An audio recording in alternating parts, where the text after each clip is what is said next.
Hello everyone, my name is Aristides Rivas. I am joining here from my home in Southern California. I'm a cello professor at California Baptist University in Riverside, California, and I'm very happy to be here sharing with you. Hola a todos, ¿cómo están? Mi nombre es Aristides Rivas.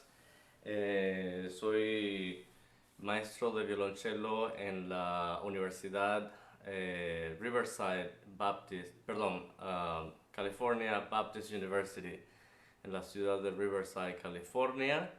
I'm originally from Venezuela and I've been here in the US for 20 years. Yo soy originalmente de Venezuela y llevo en los Estados Unidos, acabo de cumplir 20 años en los Estados Unidos.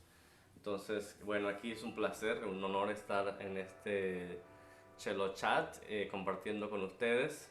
It's a pleasure to be here sharing with you on this CelloChat, and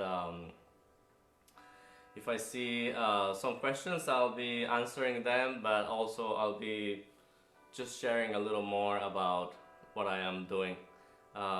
Si tienen alguna pregunta, pueden escribirla en el chat. Yo con gusto se las contesto. Y mientras tanto, voy a seguir hablando un poco de mi carrera, mis proyectos, cosas que estoy haciendo.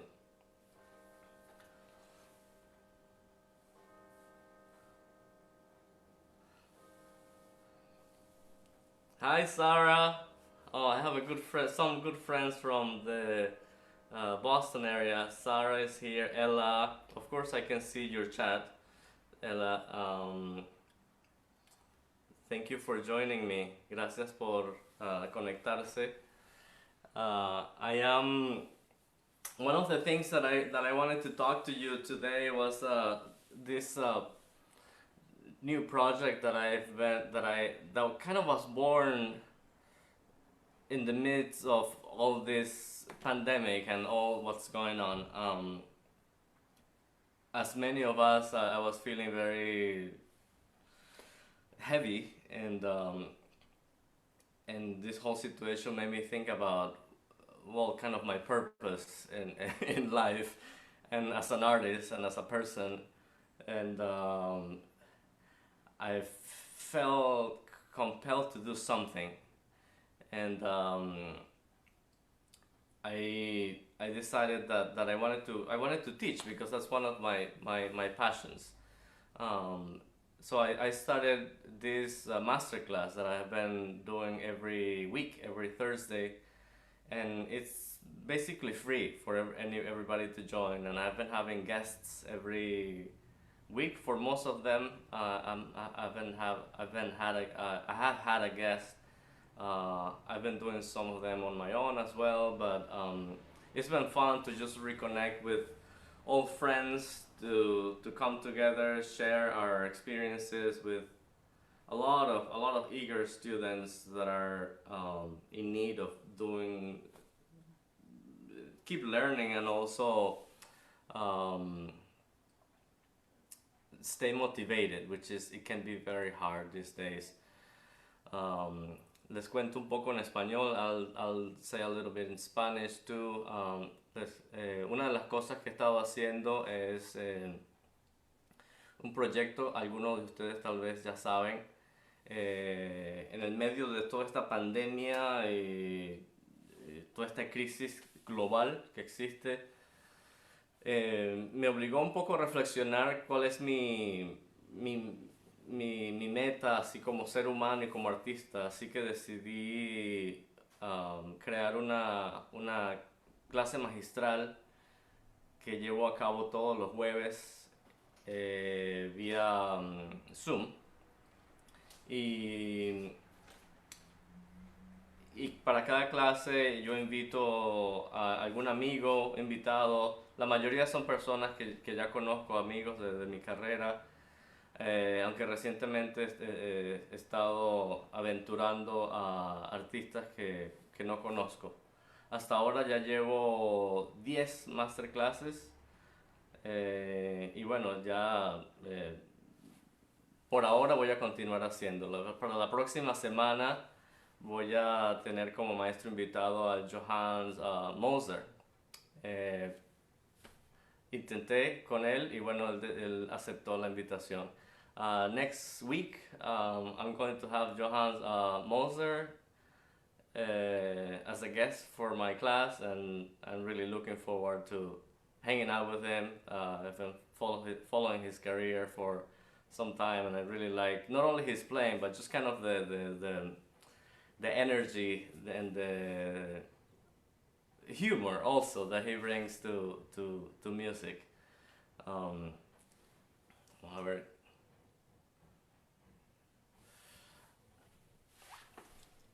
Ok. Saludos. Bella, ¿cómo estás? Hola. Saludos hay varias personas de Venezuela, gente querida, muy querida y muy viejos amigos. No te estoy llamando vieja, por supuesto, pero sí te conozco por varios años. Bella fue una de mis alumnas en Venezuela hace mucho tiempo.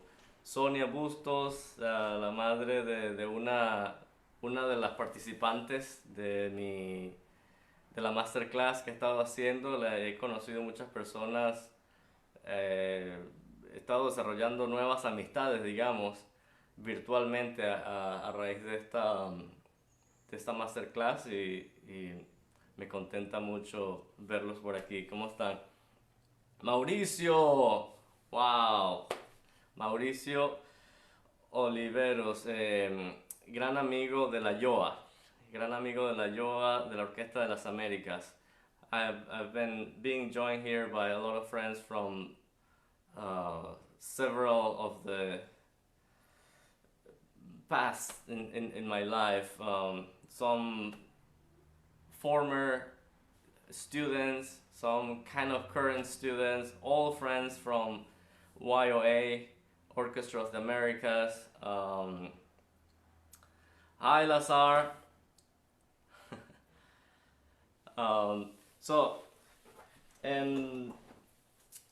Como le estaba diciendo,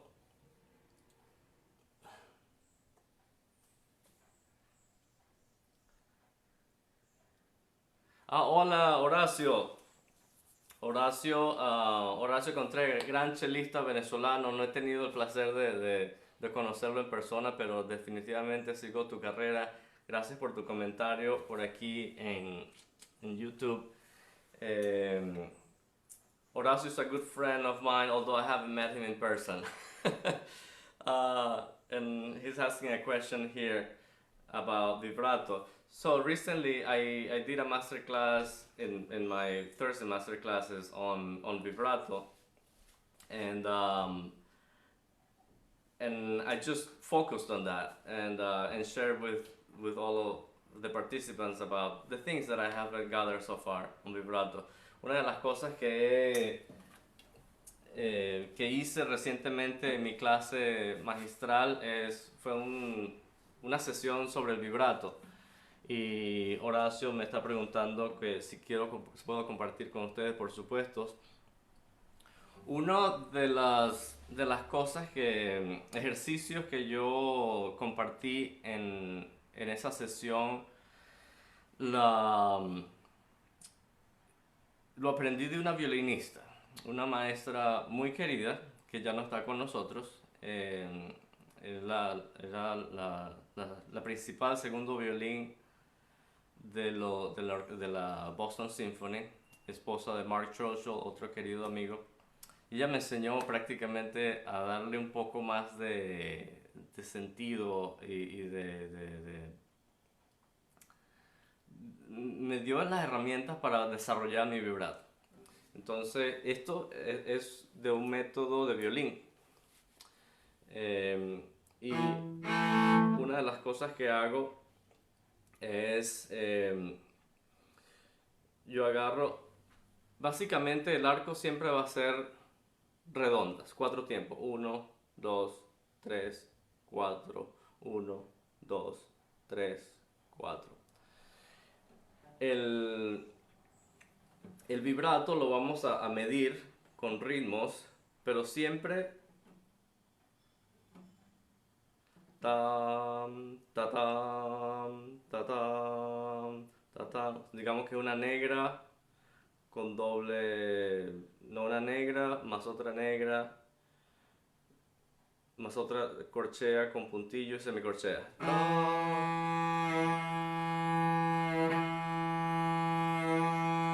Luego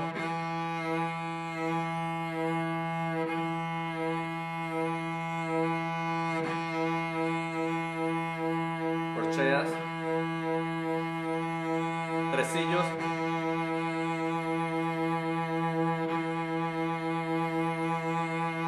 ahora la siguiente va a ser semicorchea, 4 semicorcheas, una negra, 4 semicorcheas, una negra.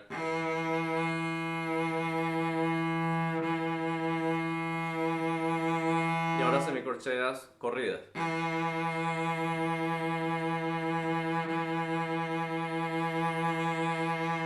Y se repiten todos los dedos.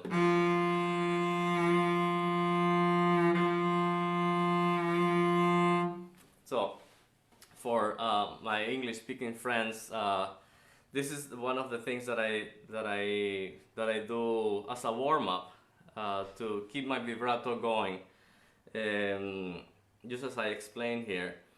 And I also, la otra cosa que hago es que es importante trabajar esto con metrónomo, porque así le llevas un seguimiento a la velocidad de tu vibrato. O sea, uno puede, aunque uno va cambiando de blancas, negras, corcheas, tresillos, semicorcheas, también es importante poder hacerlo a varios tiempos. Digamos que empiezas a 70, luego la siguiente vez trata de hacerlo más rápido, 72, 75, 80, y trata de llevar de darle más velocidad al vibrato, y lo más importante es que sea consistente, que sea bien parejo.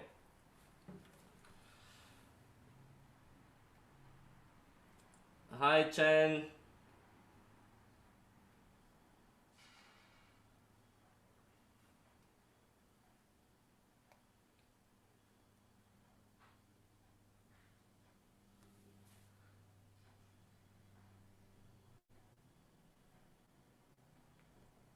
Hi Stefan, thank you for your question. There's a question here about the right usage of a metronome. Hay una pregunta aquí sobre el mejor uso para el metrónomo. Specifically for proper etudes.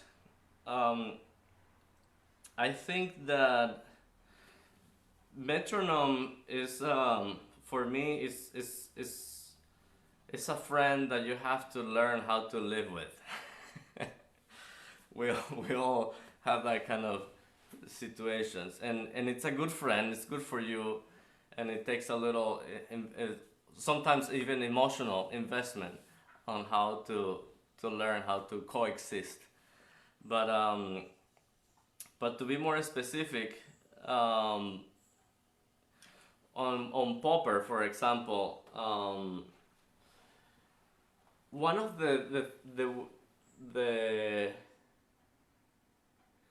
the reasons why I like to use metronome, because it keeps me accountable on my bow distribution. And when so if you don't have a frame of time in which to use your bow, and then it's hard to stay accountable with that, to measure it. So when I use when I practice slow, especially, I want to use a metronome, because I really want to decide how I want to use my bow, and I want to think about also, before I do it, I want to think of my goal tempo. What is my goal when I want to play it in tempo? So I decide, for For example, right? When it's in tempo, you only use a tiny bit of bow. So if you're gonna practice slowly, you don't wanna practice or, right? I mean, you can, but maybe for the purpose of intonation,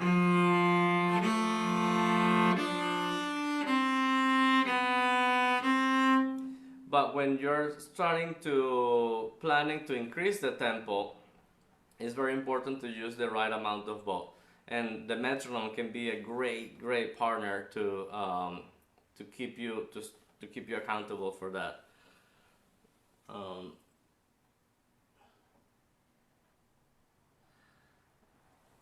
Another question from Stefan. So Stefan, for tuning your cello, I use a tuner sometimes to tune my cello. I tend to use just to tune the A,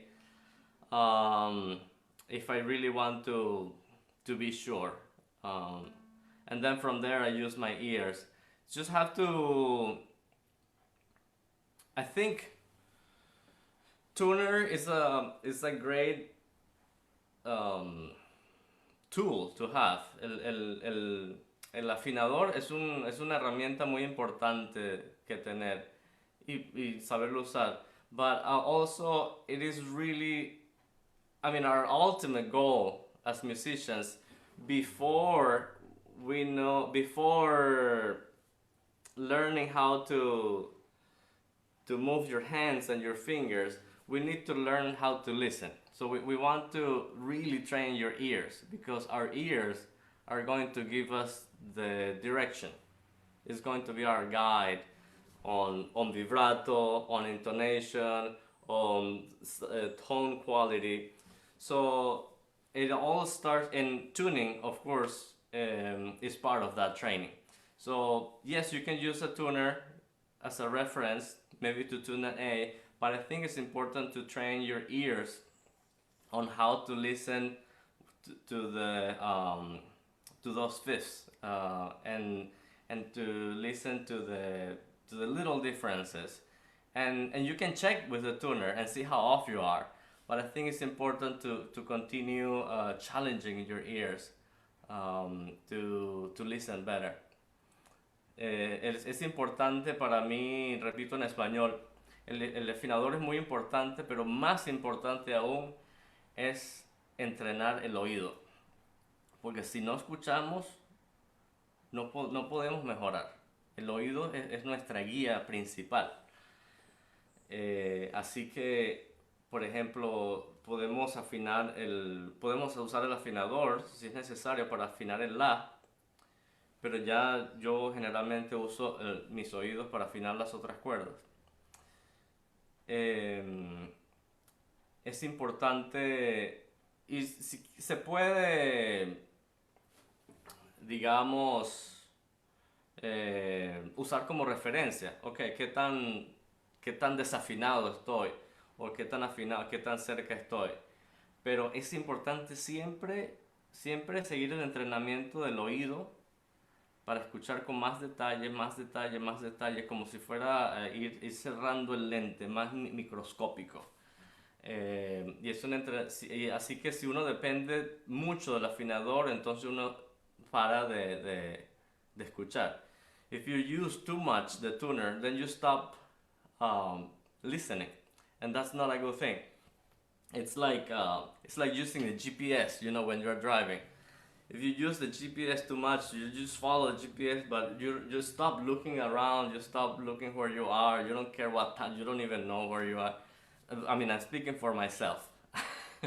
Así como el GPS. Si uno usa mucho el GPS cuando está manejando, hablo por mi cuenta, ya ni me doy cuenta ni en qué ciudad estoy, ni en qué cuadra, ni el nombre de la calle, porque simplemente estoy siguiendo la flechita y yo paro de ver los detalles, lo que está alrededor de mí. Digamos que eso es una analogía de de cómo yo veo el uso del afinador. I think I use that as an analogy on my relationship to the tuner. Ok, vamos a ver. Oh, Pablito, Pavel Ilyashov, my friend, my dear friend, we need to reconnect. So good to see you here. Another big hug for you.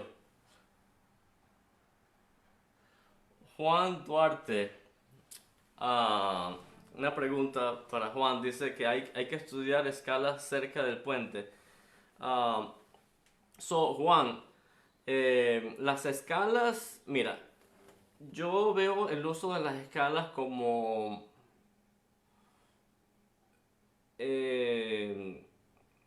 una herramienta para estudiar muchas cosas. O sea, yo estudio el vibrato, yo estudio la articulación, yo estudio las diferentes articulaciones del arco, y también estudio diferentes puntos de contacto.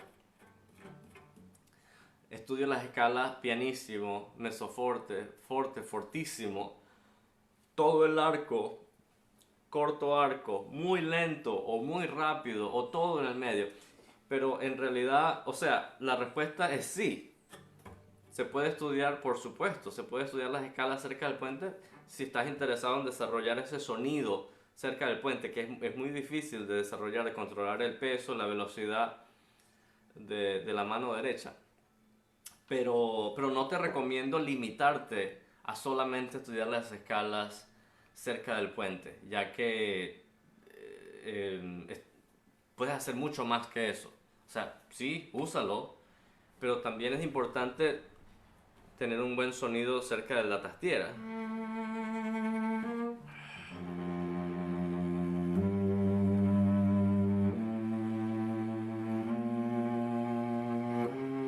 Y mantener el punto de contacto estable, ¿verdad? So, to translate quickly into English, the question is it good, do we have to practice scales close to the bridge? And the short answer is yes, we can. And if we are trying to develop the sound close to the bridge, which it's not easy, because we have to balance a lot of between the weight and the speed of the bow. It's not easy to get a good sound close to the bridge, but I also use scales for many things. I practice vibrato, I practice the different bow strokes, I practice coordination, I play very slow, I play very fast, I play very loud or very soft, like I just mentioned. For example, you could practice scales just playing getting a very good sound close to the fingerboard.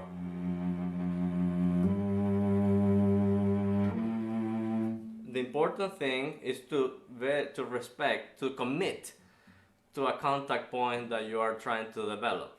And of course, you need to adjust as the string gets shorter. You may need to adjust too, but just be aware of where you are and have a good reason for it. Lo importante es estar consciente de dónde estás y tener una buena razón para estar ahí. No dejar que el arco se vaya por su cuenta. Espero que esta respuesta te responda tu pregunta.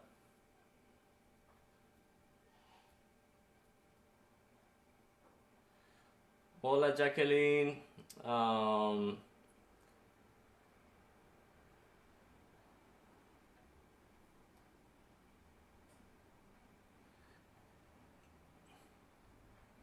Hi Lazar. So strings I use, you know, I'm not very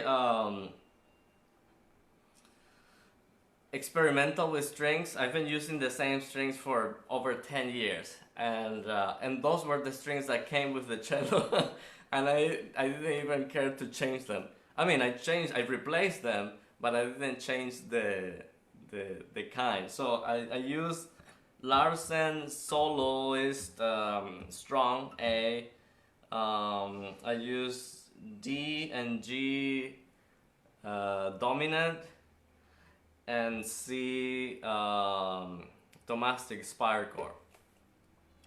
And I mean, at times I wish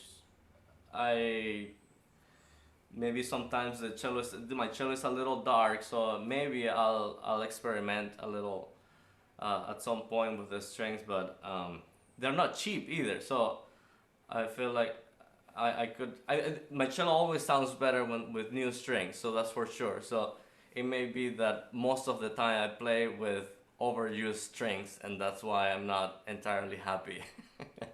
So I'm not the best person to talk about strings, but there is the answer for your question.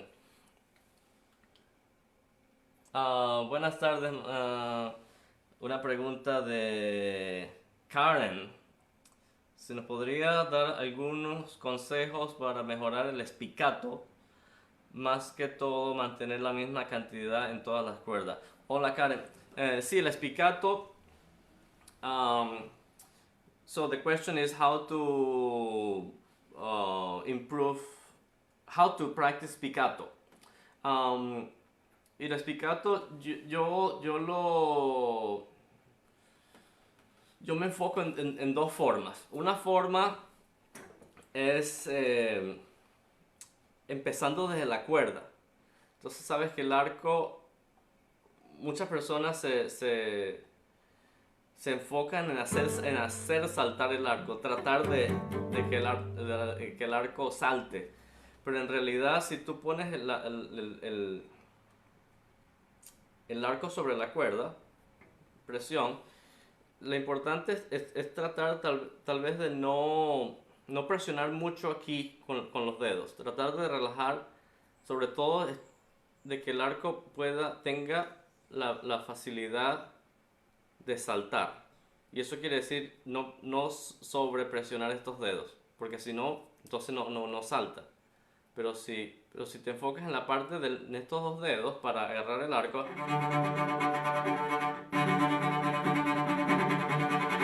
entonces prácticamente yo lo hago, busco un détaché, y a medida que le doy velocidad, como el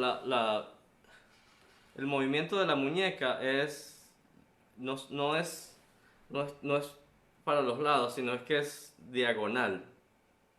No es esto, no es vertical, no es horizontal, es diagonal. Y ese movimiento ya de por sí hace que el arco haga este tipo de...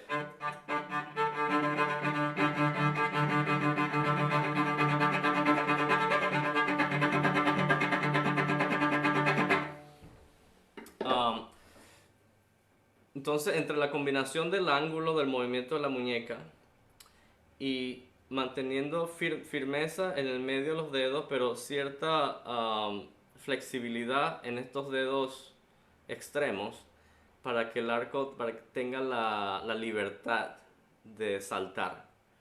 Ahora, en cuanto a la cantidad de arco, bueno, eso lo decides tú de acuerdo a la dinámica que quieras usar, si vas a hacer un spiccato piano, mezzoforte o fortísimo. Digamos, un spiccato piano sería esto. Y a medida que quieras subir el volumen, simplemente vas dándole más amplitud a la muñeca.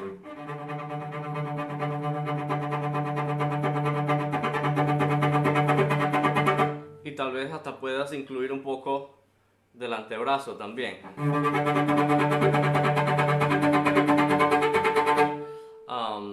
Yo lo practico mucho con las escalas.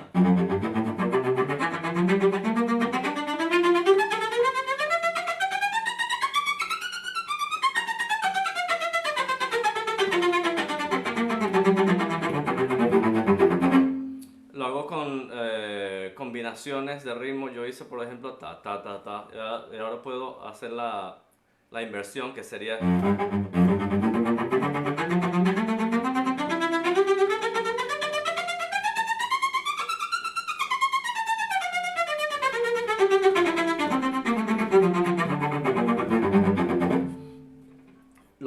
de cuerda, por supuesto, tienes que mejorarlo, tienes que tenerlo en cuenta de una manera separada. Los cambios de cuerdas suceden aquí, el spiccato aquí. Entonces, si uno si uno tiene el hábito de cambiar de cuerdas con la muñeca, entonces el spiccato va a sufrir al momento de cambiar la cuerda. Pero mientras tú hagas los cambios de cuerdas aquí y no aquí, entonces el spiccato se va a mantener más estable. Wow, do I need to translate all of that in English? I think you all understood, right? No, I'm just kidding. So basically, my spiccato, I use a combination of the angle of the wrist, but also give enough flexibility in this two fingers so that the bow has the freedom to bounce. If I over press, then it will be hard to bounce. But also in terms of volume, well, I'll control it with the amount of use of my wrist. So piano, pianissimo, piano, forte. If I want even more sound, I can activate a little bit of the forearm. And how to avoid interruption of the spiccato as you're crossing string. You just want to make sure that you're doing the string crossing from here and not with the wrist, which is a common habit to change strings here. You wanna string cross from here, and that way your spiccato won't suffer and won't get interrupted. Okay, más pregunta. Mona Shaw, is it possible to play piano near the bridge? Maybe. It depends on the instruments too. Some instruments are very easy to play, but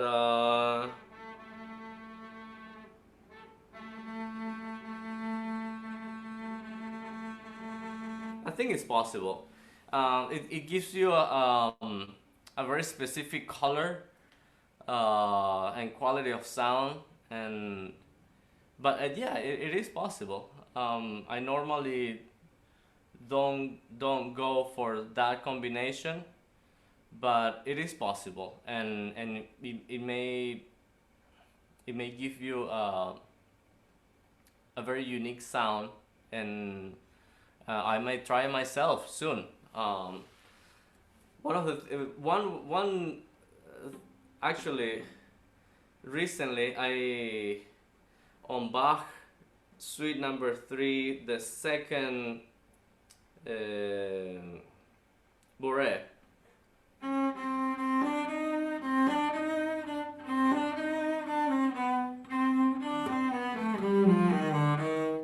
One time I tried and I did a repeat, kind of almost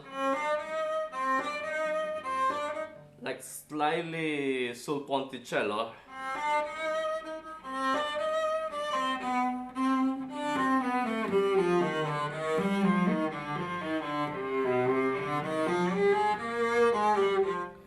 And it gives, I don't know, I just wanted to experiment with the change of color, and I may do it again, I may not do it again, but it is possible. I think it's important to explore all different combinations.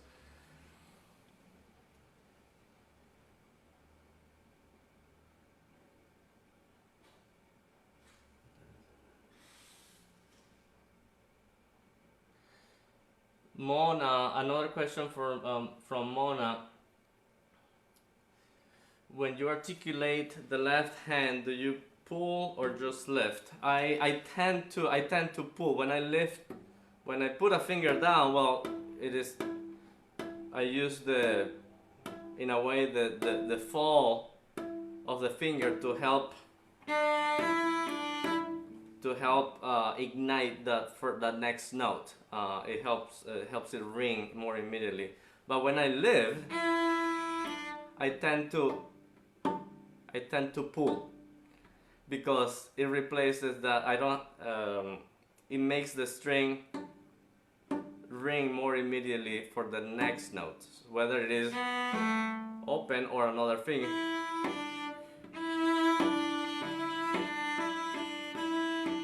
So I go vertically when I'm going down, and then slightly sideways when I'm lifting. I hope that helps. And in terms of the pinky, well, the pinky, it needs all the help that you can give it. And one of the things that you can do is just make sure that when you're using the pinky, you're not pressing the other fingers, because that way you are basically using the weight of the arm.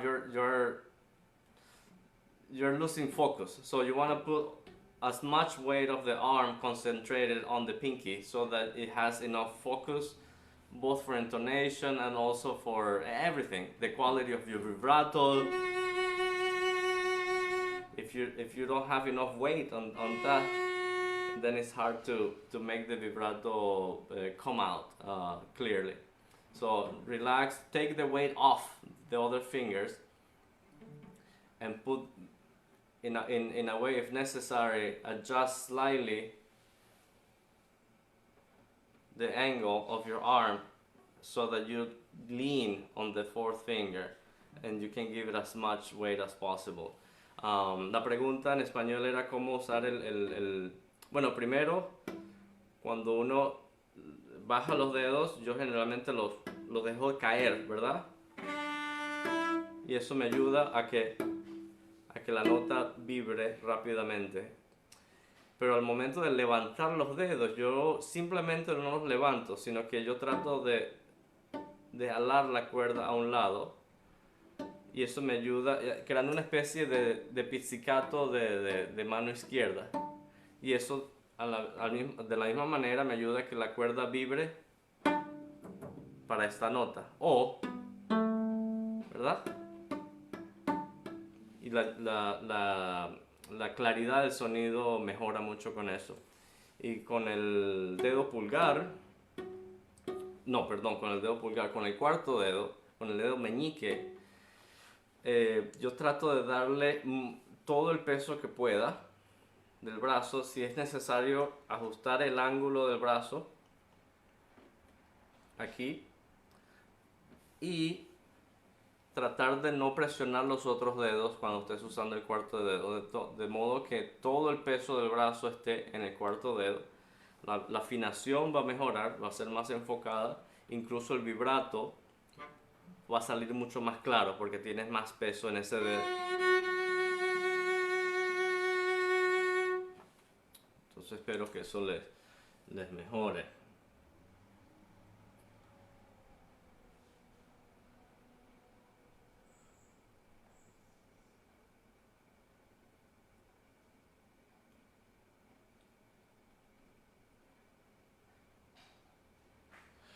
San can regarding the harmonics, when they squeak, most of the time when my harmonics squeak is I may be using too much bow. If I use too much bow, then I'm overpowering in a way. So just watch what you're doing, not only with the left hand. You may be hitting the right place, but if you're using too much bow, sometimes it doesn't help. So try reducing the amount of bow, and the other thing that sometimes happens is that I'm not putting enough weight. I think that harmonics are supposed to be light, but you need to still grab the string. You need to put enough weight and watch, just as a regular note. Watch the contact point where you are, and make sure that you are grabbing the string, you're applying enough weight, and maybe reducing the amount of bow will focus more the sound, and that should help you. that should help you.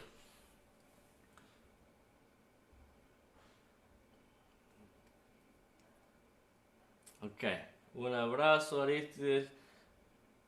Luis Miguel Rojas. Hola, maestro Luis Miguel. Gracias, gracias por acercarse.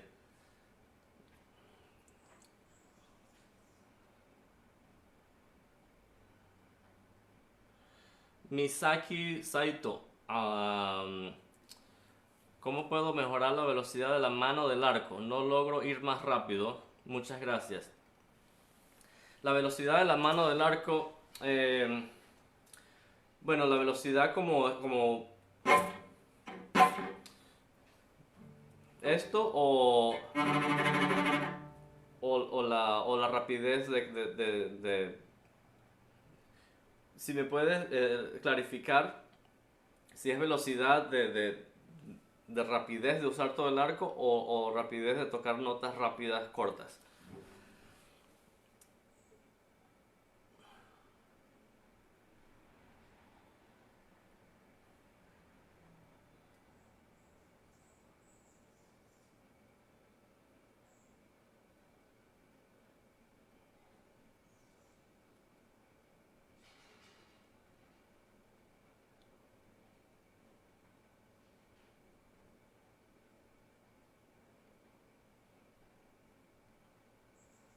Ok, déjame ver. I'm reading some questions here.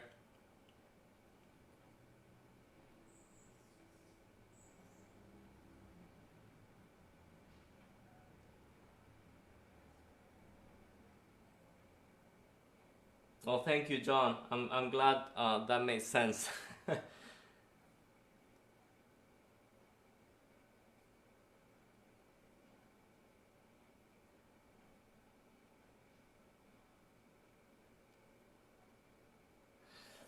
Mona, so just a quick, my thumb, where do I place my thumb in the bow? My thumb usually goes here against, on the stick, but leaning against the knot piece. So that's where I put it. Ahí es donde yo pongo mi dedo pulgar. Entonces, si vengo de aquí, if I come from here, when it hits that, the knot piece, that's where I leave it. And usually in a nice and curved position, so it's flexible, and I wrap my fingers around it, so in a way it looks like this. Without the bow, it looks like this. The thumb points in between these two fingers, and I have kind of 2 fingers on this side, 2 fingers on this side to balance the bow.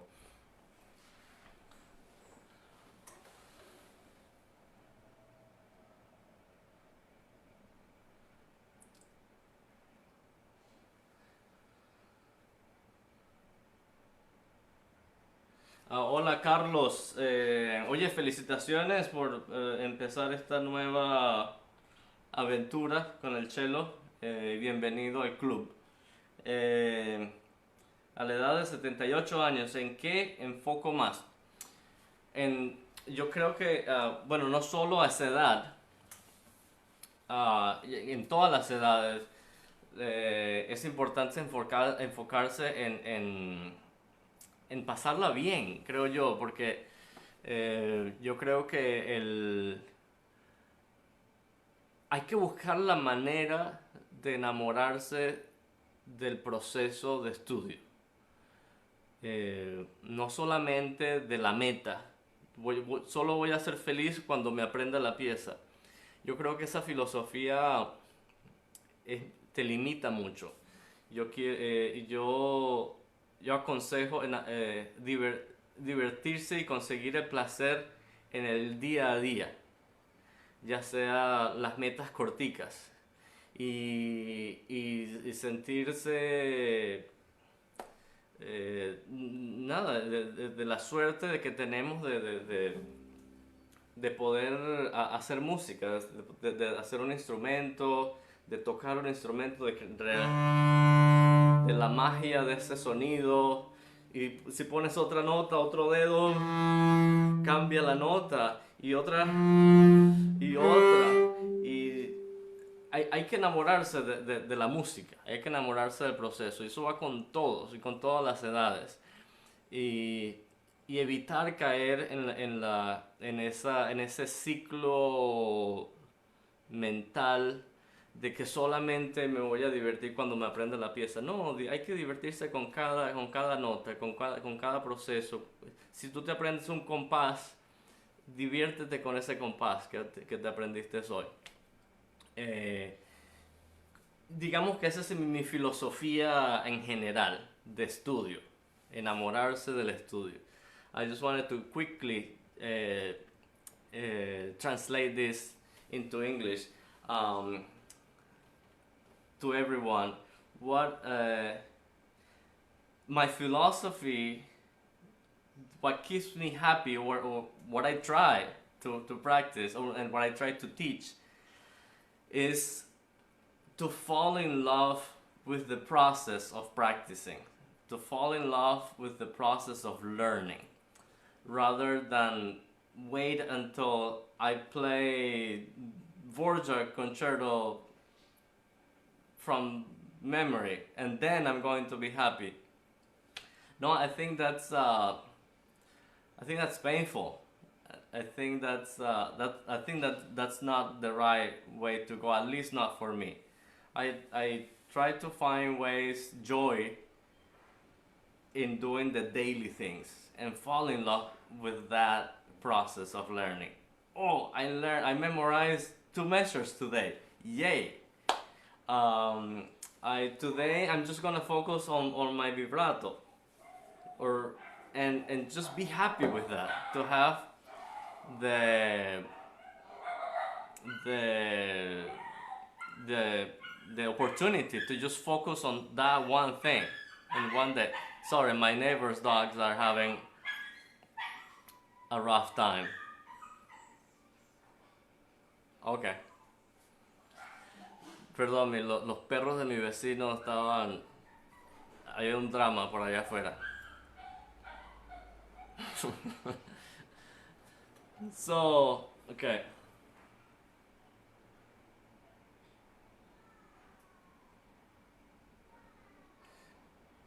Can you discuss how to play with intensity and vigor efficiently without tension? Chelsea, yeah, that's a great question. ¿Cómo tocar con vigor, intensidad, sin necesariamente usar la tensión? So Chelsea, I think tension is inevitable in a way when we're playing.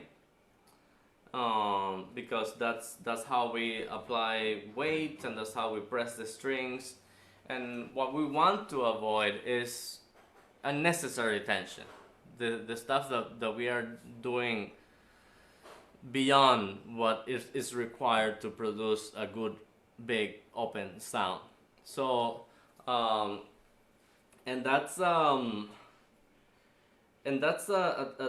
it is, I can tell you specifically like what not to do or what to do technically, but ultimately and more importantly, it is a training of awareness that we have to develop between mind and body, mind-body awareness, and really always stay in communication with your body and be aware of what you're doing, what you're not doing.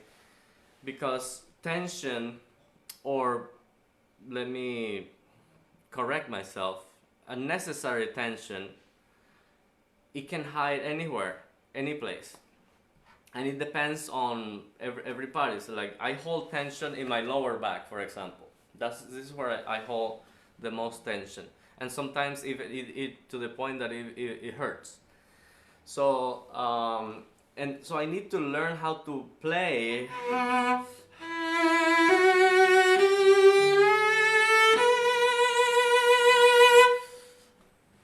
and keeping that lower back nice and breathing into it.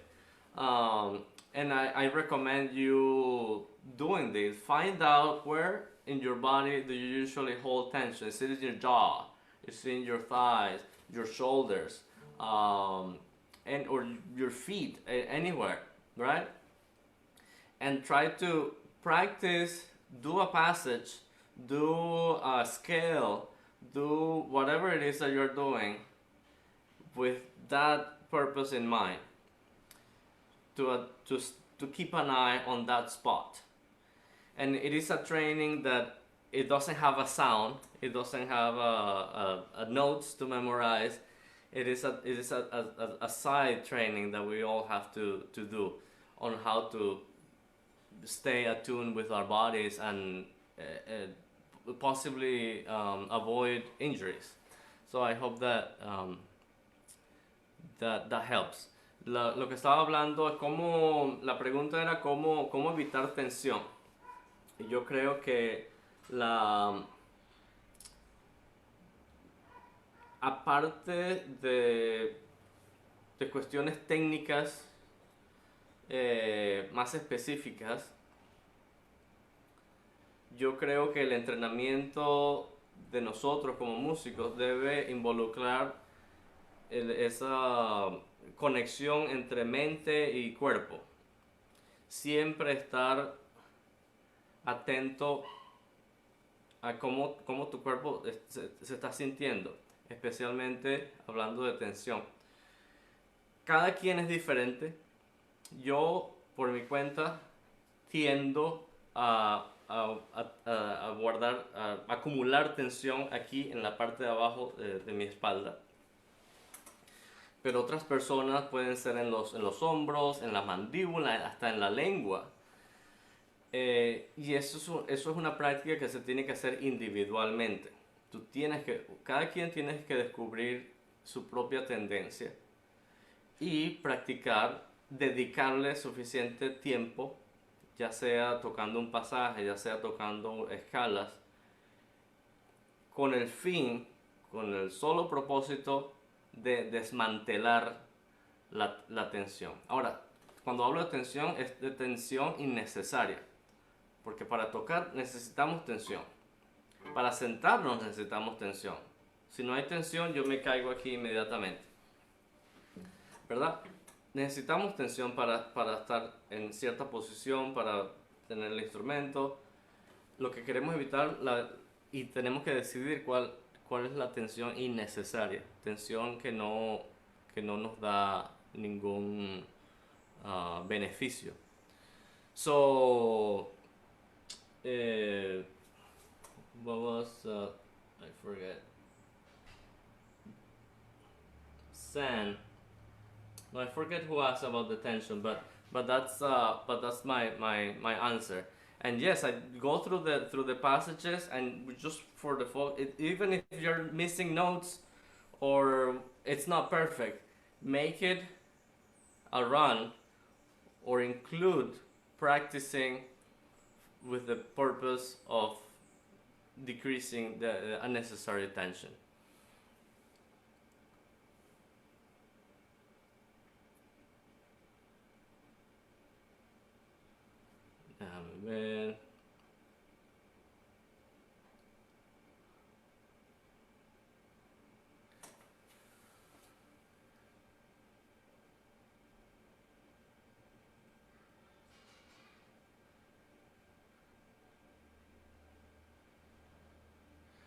Patrick Chapman, advice on Dvorak, especially in the thumb position at the beginning of the third movement.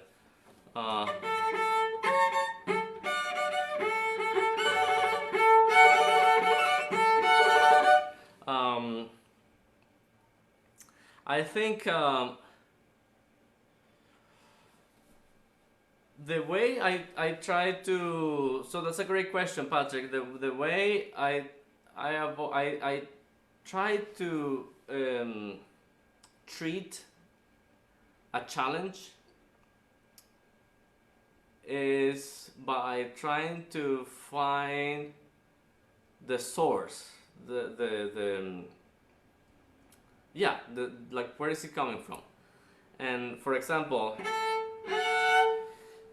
this passage is difficult because, well, you have to keep the intonation, right? And you need to shift and also change the distance between thumb and one, and plus you have the fast notes and with the third finger or second finger. But what is the underlying issue there is that, well, your hand needs to be strong enough to do that in a way easily. That's your goal, that it's just easy and charming, right? And you need to, the way I approach it is that, okay, so my thumb it's not strong enough, or I'm having trouble changing the opening, the intervals between thumb and one. So overall, I mean, right now it may be reflecting in a specific spot and passage, but the problem is not the spot. The problem is that you need to train certain area of your body to do certain things. So I try to find either scales or etudes or even create my own. Like you could even do 6, for example. This is 6, right? With just thumb and 1.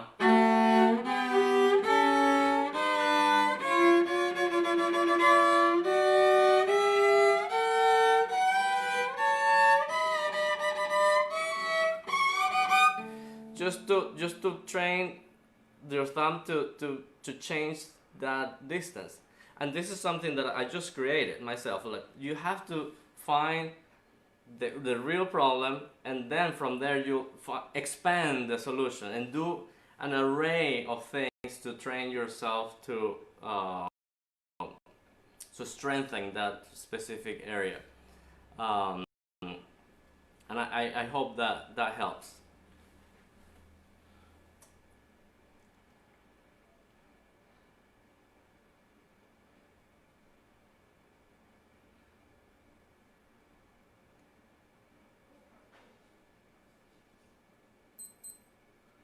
Ok, Misaki, si la rapidez, las notas cortas, gracias por la clarificación. Bueno, digamos, primero yo te recomiendo que lo desarrolles gradualmente, con mucha paciencia, con un metrónomo. ¿Verdad? O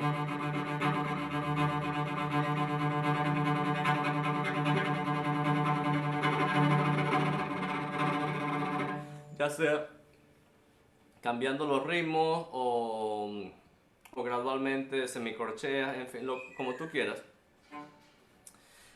Lo importante es tratar justamente estaba hablando de esto, de eliminar cualquier tensión innecesaria, sobre todo en el brazo o en el resto de tu cuerpo. Entonces, que es importante que la cuerda tener suficiente peso en la cuerda, ¿verdad? Y tratar de evitar que el brazo, sobre todo las coyunturas, el codo, la muñeca, incluso los nudillos, que no estén tensos. Porque una vez que cualquier cosa que esté tensa, es prácticamente se está frenando el movimiento y se lo está haciendo más difícil. Entonces empieza lento, con un arco muy corto, porque cuando vas a hacer rápido tú no puedes usar mucho arco. Entonces empieza muy lento y vigilando que cada coyuntura esté relajada, que no haya tensión innecesaria.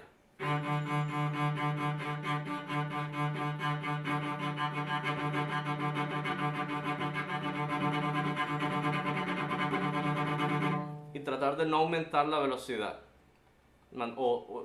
Sí.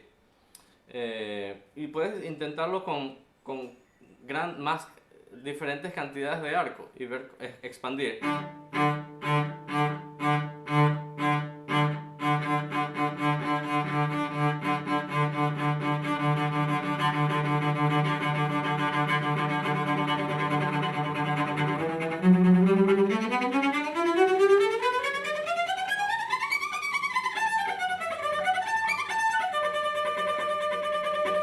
Tratar de vigilar que no se que no haya tensión, o que no empiece a gradualmente a haber tensión, porque eso es lo que te va a impedir la velocidad, es la tensión.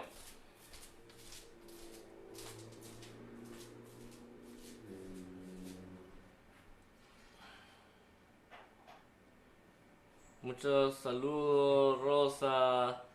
Rafael Jiménez, mi hermano, ¿cómo estás?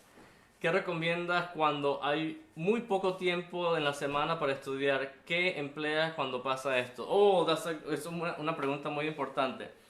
What do you recommend when there is so little time to practice? And like where to focus? Muy importante, Rafael. Mira,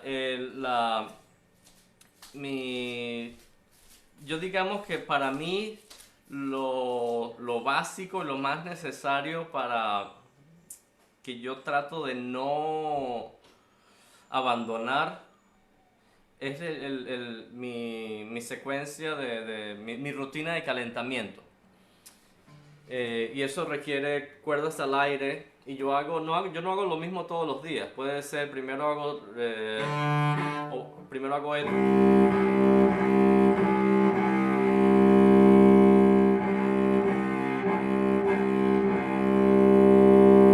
En fin, luego hago algún ejercicio de vibrato, luego hago un ejercicio de Cosman. O para mover los dedos, ¿verdad? O hago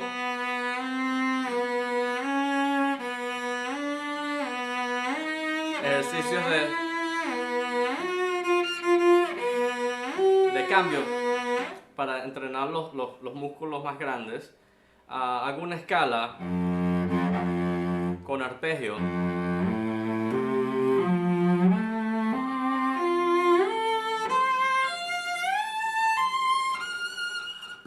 Entrenando siempre con tener muy claro las metas que quieras hacer. Vas a usar todo el arco, distribución del arco, mantener el cuerpo relajado. Ya si me da tiempo hago tercera.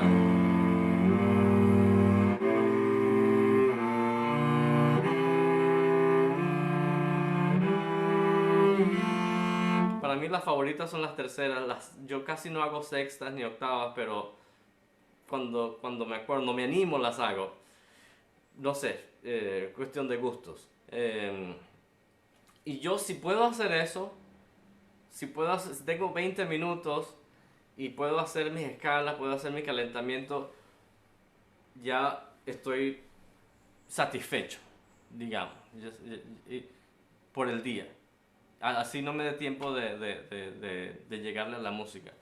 If I can do my warm-ups in one day, I am satisfied. I'm a happy camper. Even if I don't get to work on the music. And that's because that's going to guarantee that I will keep my core shape, and I won't suffer when trying to build up my shape. Y eso me garantiza, bueno, mantenerme en forma y que no voy a sufrir tanto para ponerme en forma luego, porque eso es lo peor. Lo peor es empezar cuando ya no has tocado por 2 meses. Uff. The worst is to get back in shape after, I don't know, a few weeks of not playing. It's painful, literally and in your soul. So I want to avoid that at all costs. Yo trato de evitar esa experiencia a todo, de cualquier manera. Okay, so I think it's time to say goodbye. Yo creo que es hora de despedirnos. Ya pasó la hora y no quiero hacer esperar a nadie, la gente de Cello Bello. I just want to thank the cellobello.org for inviting me to this CelloChat. It's been wonderful.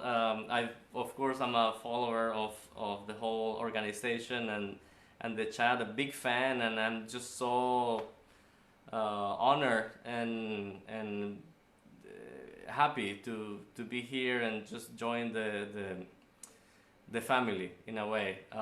Gracias especialmente a Cello Velo por invitarme a ser anfitrión de este CelloChat, de esta charla. Y realmente es un honor estar aquí y poder compartir con muchos de ustedes y saludar a mis amigos y nuevos amigos. De verdad que es una experiencia y recomiendo a todos los chelistas aquí que continúen viendo los siguientes CelloChat que van a ver. Creo que hay aproximadamente por lo menos 2 por semana. So I encourage everyone to continue watching the next CelloChats, and I think there are at least 2 a week, if no more. So thank you so much for having me and for your question. I'm sorry I didn't get to answer all of them. Discúlpeme que no pude responder todas las preguntas. Espero, bueno, la próxima vez. If you want to follow me in social media, I'm on Aristides Rivas Cellist, I think, on Facebook page, Instagram at Aristides Rivas, and on my website aristidesrivas.com. You can reach me there anytime. Si quieren seguirme en las redes sociales, yo estoy en Instagram por @AristidesRivas, también en Facebook creo que es Aristides Rivas Cellist, y por mi página web aristidesrivas.com. Pueden contactarme en cualquier momento, con gusto les responderé. Thank you very much. Thanks everyone, and I hope to see you next time. Adiós.